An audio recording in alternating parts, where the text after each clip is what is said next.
right. Time for another one of Julius Kane's True Stories. All right.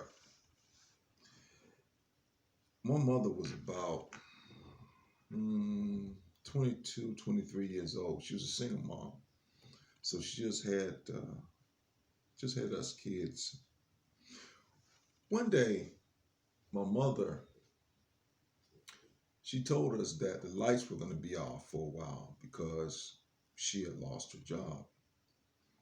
And sure enough, the next day, the power company came and turned the lights off. And we were surprised. The lights are off. We couldn't watch cartoons or nothing. We were like, wow.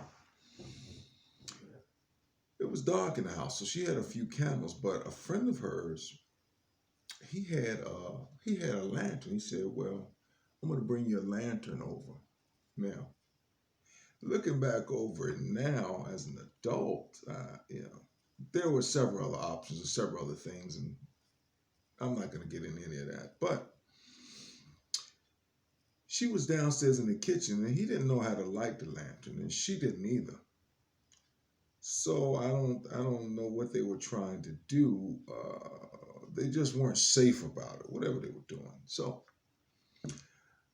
me and my brother came running downstairs. We went into the kitchen to see what they were doing, because we were bored upstairs, no TV, nothing to look at. It was dark. All lights was out. So we went in the kitchen and we saw them huddled over the lantern trying to light it. They had the wick, the thing off. I guess everything there in hindsight, it was all jacked up. So we said, "What you doing?" I went and I said, "What you doing, Mom?" And at that moment, that thing exploded. Boom. And as a child, a long time ago, I remember feeling this heat. And I was just stunned for a second. And then I started running. I was on fire. My head, face, everything. I was on fire. I jumped up and I ran out the house and I started running down the street. I didn't know where I was going. I didn't know anything. I was just in a daze. It was like, it wasn't real. It was almost like a dream.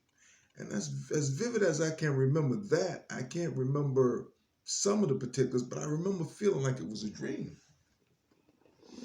And so the next thing I know, while I was running, I felt a hand on my back, and then the hand grabbed me down, dove on me, and started rolling all over me.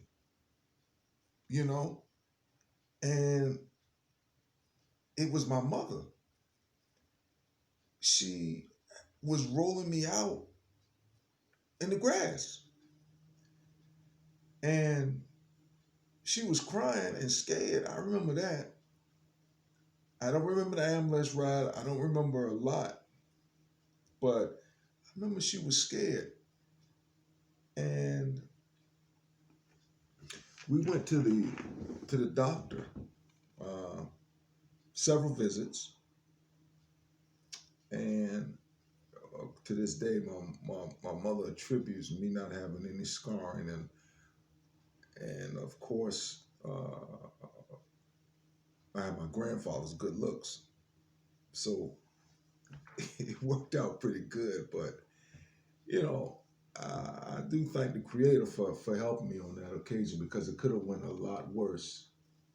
And I will say this: always be careful with what you're doing, especially with children around. Because if you don't know what you're doing when something is dangerous, well, as I just told you, you know what could happen.